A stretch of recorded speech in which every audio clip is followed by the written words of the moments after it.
Welcome to Nonprofit Nerd Impact Unleashed. Get ready to dive into the world of nonprofit leadership and sustainability, where the passion and unstoppable dedication of those making a real impact are celebrated. With your host, Jarrett Ransom, get ready to explore inspiring stories and game changing strategies of nonprofit leaders from across the sector. In this season, we're focusing on critical management challenges that are key to the long-term success of nonprofit organizations. Nonprofit Nerd Impact Unleashed is your go-to podcast for no-nonsense, in-depth conversations with the real-life superheroes of the nonprofit sector. Get ready to unleash your inner nerdiness and learn how to navigate and overcome the challenges that help build stronger, more sustainable organizations. Now, let's dive in and harness the collective power of our nonprofit networks to create lasting change. Hey, welcome back, my fellow nerds. In this conversation, Javan joins me to explore the latest trends in digital fundraising, from the rise of AI-driven content creation and automation to the importance of taking a holistic approach that blends storytelling, data, and digital strategy. Together, we dig into what it really means to build data-driven fundraising strategies, test these new ideas, and even move beyond just repeating last year's plan. We also discuss how technology can help nonprofits deepen donor relationships, not just replace them, and how leaders like you can be cutting edge without being bleeding edge when adopting AI and new tech tools. And before we dive in, a big thank you to our season sponsor, Bloomerang. We are so grateful for your continued support of this community of nonprofit changemakers. So grab your notebook, settle in, and get ready to rethink your digital strategy, because this episode is packed with insights to help you raise more, engage deeper, and lead smarter.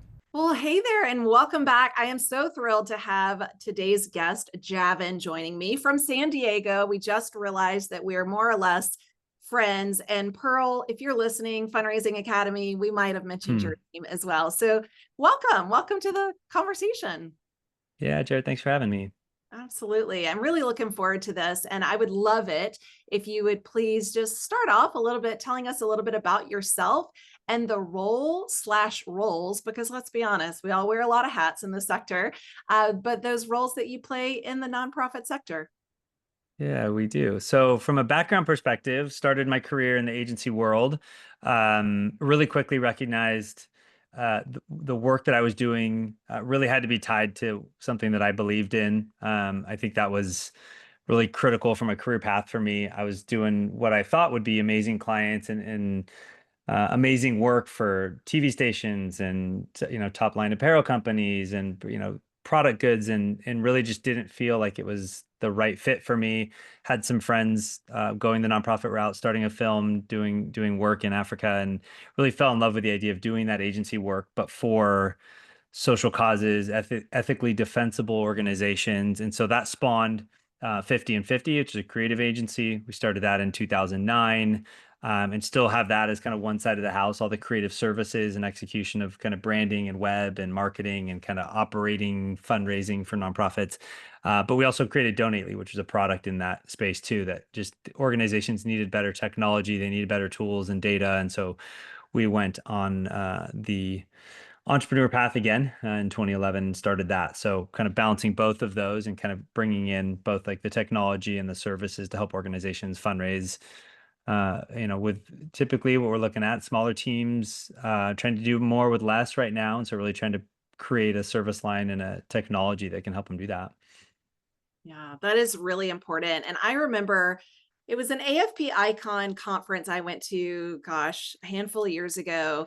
And it really dawned on me that we are a tech forward industry, right? Or we need to be a tech forward industry. I also see every day how slow we nonprofits and nonprofit leaders are to adopt technology. But, as we focus our conversation today on around online giving, giving trends, donor experiences, and then this integration of technology, I'm really looking forward to, as I'm going to say, nerd out with you, as you Hmm. speak about this innovation from, yeah, that's right, push those glasses up on the bridge of your nose. Mhm. Right on cue. I love it, Javan. But really from that fundraising lens. And so can you maybe set the playing field, right? Like what are we seeing when it comes to trends when it Mhm. for online giving or just in general, right? What are we seeing by way of trends of giving right now? Yeah, and I sit at a really interesting spot, kind of in the combination of digital and social impact, but also in between both the services and the software side of things.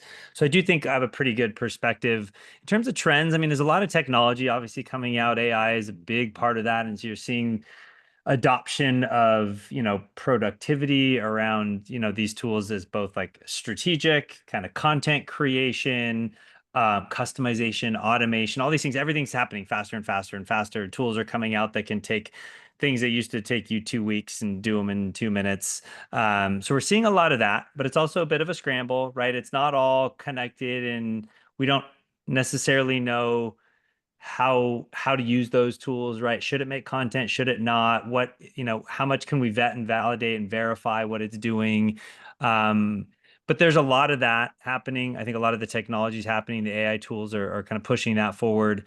I think there's a lot of diversifying right now. I think you look at the political climate, you look at a lot of typical grants and sources of capital, and those being maybe not necessarily dried up, but questionable. You definitely got organizations just nervous about where fundraising is coming from. And so you see a lot of them trying online campaigns, leaning in on digital events, leaning in on virtual tiers and sponsorships, and really just looking to the digital community to fill in spaces where their funding maybe either federally drying up or grants getting harder, or a lot of organizations dealing with a graying donor base. And if you're dealing with going, hey, I want to jump over to a younger demographic, then a lot of people are saying, well, then we need to use technology and get on social and do better with automation. And so a lot of those technical trends or digital technology trends, the diversification of funding. And then what I'm seeing a lot of that's working is when organizations are doing that in a bit more of a holistic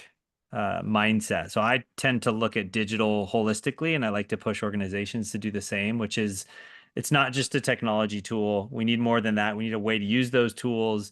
We need to go back to the beginning and look at how we talk about ourselves. What is our the actual story we're telling, the problem we're solving, the narrative we're bringing donors and supporters into, and really getting that right, because there's so much clutter and even more and more content out there with AI and everything driving forward. We got to get good with that story, good with our digital tools and our assets, our websites, our social profiles, all of that stuff. And then we need to get into those rhythms of marketing and fundraising and building donor relationships.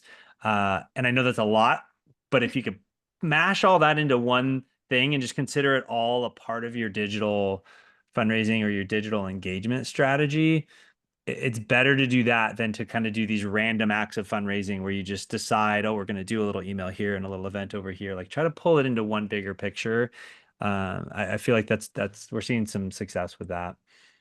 I appreciate that and that holistic approach, right? Like that's really what's resonating with me. And I'm curious, like, does that mean that leaders, we need to think differently about our digital giving compared to traditional fundraising? Because as you mention it, I'm thinking several organizations right now pop to mind truly, but it's like where their efforts are kind of ad hoc, right? They're just really piecemealed together. It doesn't seem like this holistic or comprehensive approach.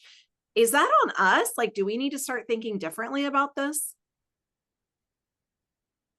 I'm hesitating because I want to say no, but I don't know that I have any choice but to say yes. Um, I, I think it's taking a moment to take a step back into who you are as a nonprofit, and then step forward into now what are we doing with that story and who we are as an organization. So that throughput of here's why we exist on the planet and the difference that we're making. Now we need to step into both I almost don't even want to divide it. It's fundraising, right? There's online and there's offline fundraising. And even offline, even, the letters you can send in the mail can be hyper customized, hyper focused on demographic data. There's a ton of technology even in those offline versions of fundraising. So to me, you step back to who you are, you then lean into all the tools. I focus on digital because we're kind of a digital first agency, but for all the galas and all the I don't want to say snail mail, all of the different offline ways that people are fundraising and grant making, all of that stuff, you put the right lens on, then all of those things are kind of done in unison. And that's the diversification that we're talking about, is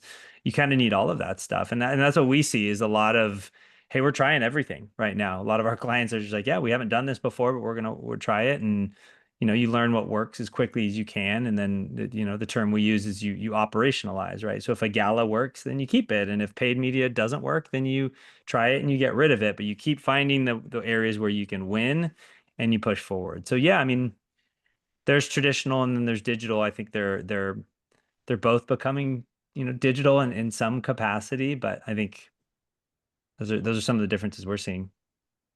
I'm hanging on to your comment that you just said, then you operationalize it or you stop doing it, right? Like, what have you seen as the threshold for organizations to say, yes, this is a success, or this has not met the mark for a while? Yeah. Like, how are you seeing organizations deciding that? The idea there is yeah, when we first start, we want to set those big goals, but it's really tricky to do that if you haven't tried something before, right? They kind of become a little bit arbitrary. So what we like to do is just get to trying stuff out, right? Trying, putting things in market, seeing what the response is. And then if you've got three or four things in front of you, it's really easy to recognize, okay, this is working in some capacity. This is clearly not working and we got to remove it. And sometimes that's even on different timelines, right? Something like an SEO strategy might take time, but we could say, hey, you're starting to rank. We're starting to see traction. We should hold on to that versus, hey, this particular effort is not resonating with your audience. And so it's worth maybe taking that down and working on something else. It's a way we like to partner with people to make sure that we're consistently going back to that kind of roadmap and saying, like, what are we doing on a quarterly basis that's actually delivering results? I really appreciate that. I see too many organizations, even those that, I become involved with, where it just becomes the same monotonous plan, right? It's like copy and paste from the previous year, not really analyzing if the events are working, not implementing A/B testing, right? Like, really Yeah. just, we've got too much on our plate. We just got to keep going. And it doesn't necessarily benefit them because they're not analyzing, they're not benchmarking, they're not figuring out, is this something that we really do need to operationalize, or is it something we need to sunset and say, you know what, it has served its purpose? Which really takes me to my question around, how do we build out sustaining some long-term giving?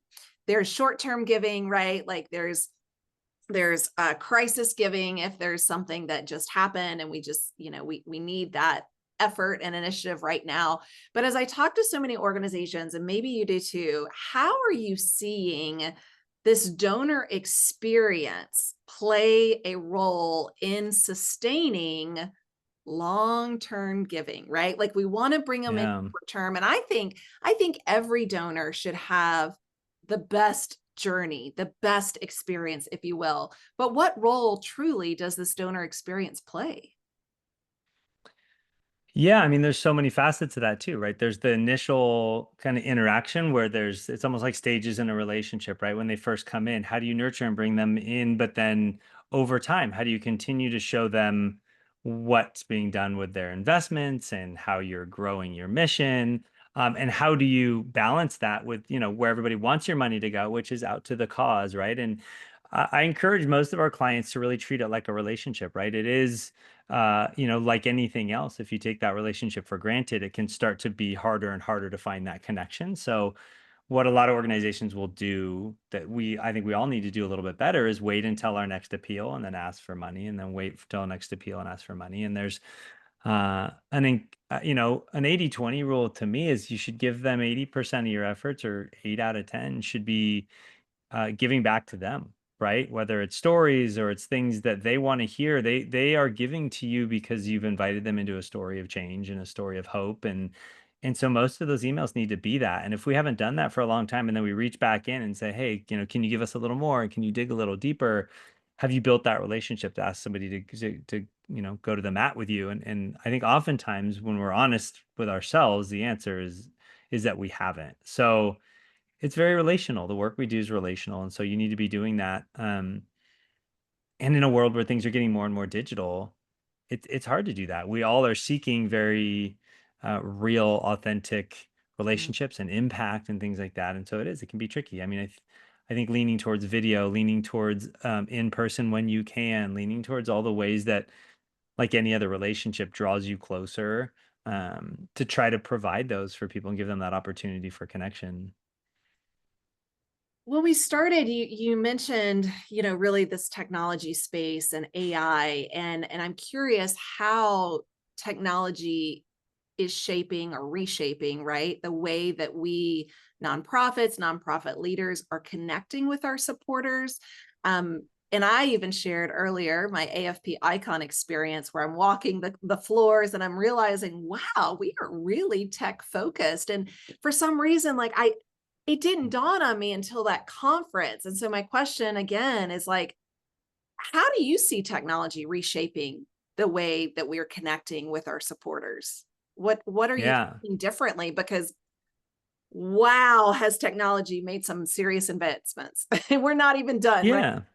No, we're just at the beginning of this, just kind of kicking off, or at least in the AI space. And what I'm seeing, it's providing a lot of um, ability for us to speed up those connections, those micro connections, right? The automations, the emails, the ability for us to personalize those, the way for us to massively connect with more and more people. But it's kind of like the phone, like, are we connecting or are we not, right? This phone was supposed to make us connect to everybody. And I just saw, an article a few weeks ago where it's this idea that we are connected to millions of people, but we're connected to nobody, right? So I do think it's creating kind of a chasm here where we could say, oh my gosh, we have 100,000 people that we can reach with our social media and our emails and this, all these technologies and platforms and channels, but we still can't get them in the door to be a donor we can rely on or to increase or move into recurring giving. And so it's making it easier, but what I think it's doing is it's forcing us to get back to a place where we go back to that brand and what it is we're saying, right? Because the same way we can catch them in more opportunities and advertisements and events and things, so can everybody else. The space is getting more and more saturated. There's more and more people caring about social causes. And so what I'm seeing is it's making it easier to get out there, but it's pushing us more and more to get really focused on what our messaging is, getting really focused on who our donors can and should be, right? So that instead of blasting out to those thousands and thousands of people, you recognize it's this little niche. Mm. It's moms or families or people who've lost a loved one, and we have that data, and we can now focus in there to where you can bring better value to a smaller group of people. I think that's where we're going to see some success, is when we all verticalize and really focus in on um, finding the right people, using technology to do that, using technology to craft the beginnings of those relationships, and then really leaning in on if we focused enough, we have enough success in that space that we can build those relationships. I think where we struggle is when we've casted such a wide net and we try to create these really tight knit relationships with too many people. I think that's what we're going to get with the new technologies, the ability to reach out really large, really find out the people who are engaging, and then focusing in really close and tight on those individuals and really going deeper and more personal with them. I really love that. And as you're talking, I'm feeling this in my chest, truly. And I know that sounds woo woo to a lot of the listeners, but it's like Mm. you're speaking about something so deep where I have seen in my 20 plus years in the sector, or I should say 20 plus in fundraising, really, where we have cast the net so far, right? Like we want to attract everyone should care about this mission. But in that, and as you express, like, as I pull up my phone for anyone might be watching, it's like the phone was supposed to connect us, and in some ways it has disconnected us. And so in similar ways, as we cast that net so far, we have connected with multitudes of people, but on a very surface level. And so now it's time, if I'm reiterating what you were saying, is really now it's time to look at this mass group that we've attracted and then really start to narrow in on the segments, plural, right, as they relate, to go deeper, to really customize, to really personalize, to really tell that story that will connect, because that's the purpose, right? We want to connect. Yeah. We really want, and I love what you said earlier, I wrote it down, is invite them into the story of change, into this hope. So again, I'm still feeling it in my chest because I think we've got so much work to do, and it's exciting. There's a lot of noise out there with technology, a lot of noise with AI, a lot of, is this true? Is this not true? So I'm here for the journey to see how the technology and the tech stacks, right, are going to benefit us in reshaping this throughout the next 5 years. We've got a lot of work to do, and you just said it. In some ways, we're just beginning. Yeah, yeah, absolutely. I mean, just to follow the acceptance curve over the last few years. I mean, we can't even tell what it's going to be able to do. And every day you're seeing another launch of an agent or a tool that you can use. And so, I mean, so much data now at our fingertips to then be summarized down into what's actionable, right? And to Right. bring it back to that earlier point, right? To be able to make a list of 1 million people that could be potential donors is something you could do today that you couldn't do even a year ago. But then how do you then lean into that and find what of that is of value? It's just this process we're going to have to get better at, and the technology is going to have to get better at, of taking all that data, not distracting us, not taking us down a bunch of dead ends and rabbit holes, but say, hey, with this data, we can do the following things. And it's a wild, wild west, right? In terms of platforms integrating it, how quickly can we put stuff in there, but not, kind of turn it into a term I heard recently is like kind of AI slop, right? You can put a lot of data in. Is the data coming out actually making your life any easier? And I think for a lot of us, it's still a no, right? It's still like, oh my gosh, now I've got all this extra stuff, but now I have to validate it. Now I have to find sources of, where did that come from? And is that data actually accurate? So it's moving really, really quickly. Don't hear what I'm not saying. It is coming and it is a great thing, but it's easy to almost take it on too quickly. So I think everybody should pace themselves. I like that the nonprofit world is, we're cutting edge, but we're not bleeding edge, which means I don't think we have to leap out and take these giant risks and invest hundreds of thousands of dollars in, AI and how to, show up. And it's like people will do that research for us. We just have to pick it up when it's still cutting edge and then move it into the nonprofit space. I think that's the safest spot for organizations to be, where they're not overly risking, but they're not sitting back on their laurels and saying, hey, oh, that's just a bunch of technology, is not going to help me. Definitely get in there, get your feet, planted with the new tools. I don't even care which ones, right? There's Claude and Chat and all these different tools out there. And most of the platforms are having that kind of built in at this point as well. So just get used to it, toy with it, play with it, see where the technology is going. Cause it's like anything else, right? I think a lot of people, when the web got created, kind of were skeptical, and we kind of know how that story played out. So Yes, we do. And here we are meeting on the web, right? Well, hey, you are here to help. So how can people learn more about you and your company? And if they want to connect, what's the best way to do that? yeah, personally, LinkedIn, just find me, follow me on LinkedIn. Most of the stuff that I'm doing with Donately and with 50 will be posted there. And then, yeah, give Donately a try. I think it's a great software tool. We love that it can integrate with, hundreds of platforms out there, to use it as a way to engage donors, put campaigns together, empower your website to do more, and really lean on us to come in and support you, right? We've got a great line of services, whether that's just integrations or all the way up to running campaigns with and for you. Check out donately.com. And then we're running some discounts on, if you sign up, just donately.com/podcast to get a year off and some discounts on the fees for the platform. That's fantastic. Yeah, very generous. So definitely check that out. Well, hey, Javan, any final takeaway that you would want other leaders listening to this to know right now? Yeah, maybe just that we're all in it. It feels like a weird time, man. Almost everybody that we're talking to, so much is changing, and I feel like a lot of stress and a lot of change and a lot of people juggling, like you said, multiple hats and multiple jobs, multiple roles. I just don't want people feeling alone in that. I think almost every client that we have is juggling new trends and trying to figure out where to go, and whether it's an email open rate issue or how is AI tackling and changing our SEO. We're all juggling a lot of things. Stay in community, work with other organizations. Um, you know, People like both of us are here to help. Lean on us, and we can do it together. Yeah, great reminder. We're all here. We're here for you. We're here with you, right? Like we're here. Absolutely. Thank you. It's been a pleasure. I look forward to it. And again, great, generous offer. So I know I'm going to be checking that out. Yeah, please do.